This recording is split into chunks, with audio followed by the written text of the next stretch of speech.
पावसाअभावी शेतकरी मेटाकुटीस, कोरड्या दुष्काळाचे सावट। मागील वर्षी अतिवृष्टीने हातचे पीक गेले, यंदा पावसाने ओढ दिल्याने शेतकऱ्यासमोर नवे संकट। घनसावंगी तालुक्यात यंदाचा पावसाळा शेतकऱ्यांची परीक्षा पाहत आहे।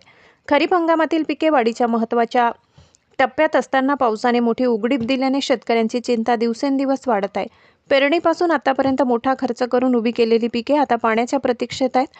पाऊस आणखी लांबल्यास उभ्या पिकांचे भवितव्य धोक्यात येण्याची भीती व्यक्त होत आहे।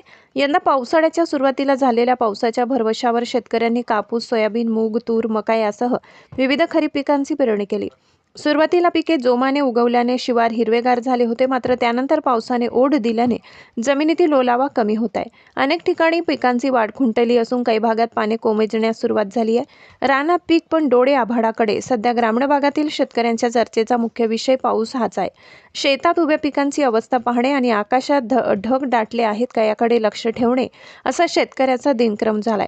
काळे ढग दिसले की पावसाची आशा निर्माण होते, मात्र पाऊस न पडता ढग पुढे निघून गेल्याने निराशा पदरी पडत आहे। विशेषतः हलक्या जमिनीतील पिकांना पावसाच्या खंडाचा मोठा फटका बसत आहे। पिकांना सध्या पाण्याची नितांत गरज असून पाऊस झाला नाही तर उत्पादनावर गंभीर परिणाम होण्याची शक्यता आहे। आता पाऊस झाला नाही तर पीक हातातून जाईल। शेतकऱ्यांच्या म्हणण्यानुसार बियाणे, खत, औषधे, फवारणी, मशागत आणि मजुरीवर आतापर्यंत मोठा खर्च झालाय। पीक उभे असल्याने आता समाधानकारक पावसाची गरज आहे। पाऊस झाला तर पीक वाचून उत्पादनाची आशा आहे, मात्र पाऊस आणखी लांबल्यास केलेला खर्चही वसूल होणे कठीण होईल। सिंचनाची सुविधा असलेल्या शेतकऱ्यांकडून उपलब्ध पाण्यावर पिके वाचविण्याचे प्रयत्न सुरू आहेत, मात्र विहिरी आणि बोरवेलमधील पाणीसाठा मर्यादित असल्याने सर्व पिकांना पाणी देणे शक्य होत नाही। त्यामुळे कोरडवाहू शेतकऱ्यांची परिस्थिती अधिकच गंभीर बनली आहे। मागील वर्षी ओला दुष्काळ, यंदा कोरड्या दुष्काळाचे सावट। मागील वर्षी अतिवृष्टी आणि सततच्या पावसामुळे शेतकऱ्यांना ओल्या दुष्काळाचा सामना करावा लागत होता। उभी पिके पाण्याखाली गेली आणि मोठ्या कष्टाने उभे केलेले पीक हातातून गेले।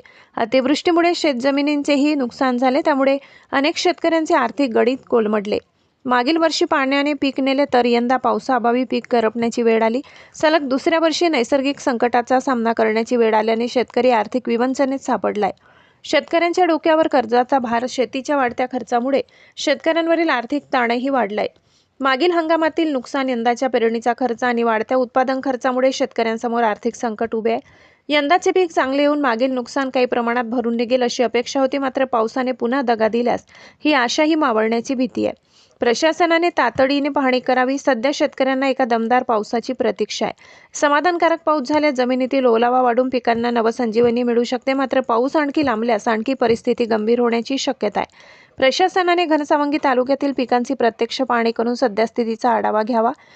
पावसाअभावी नुकसान झालेल्या पिकांचे पंचनामे करावे, तसेच शेतकऱ्यांना आवश्यक ती मदत व मार्गदर्शन करावे अशी मागणी शेतकऱ्यांमधून होत आहे। मागच्या वर्षी पाण्याने मारलं, यंदा पाण्या वाचून मारू नका। मागील वर्षी अतिवृष्टीने उद्ध्वस्त झालेल्या शेतकऱ्यांसमोर यंदा पावसाच्या खंडाचे नवे संकट उभे राहिले आहे। त्यामुळे मागच्या वर्षी पाण्याने मारलं, यंदा पाण्या वाचून मारू नका अर्थात अशी आर्त भावना शेतकऱ्यांमधून व्यक्त होत आहे। सध्या शेतकऱ्यांचे डोळे आभाळाकडे लागले असून एका समाधानकारक पाऊस येऊन उभ्या पिकांना जीवदान मिळावे एवढीच त्यांची अपेक्षा आहे। अन्यथा मागील वर्षीच्या ओल्या दुष्काळानंतर यंदा कोरड्या दुष्काळाचे संकट शेतकऱ्यांच्या दारात उभे राहण्याची भीती आहे।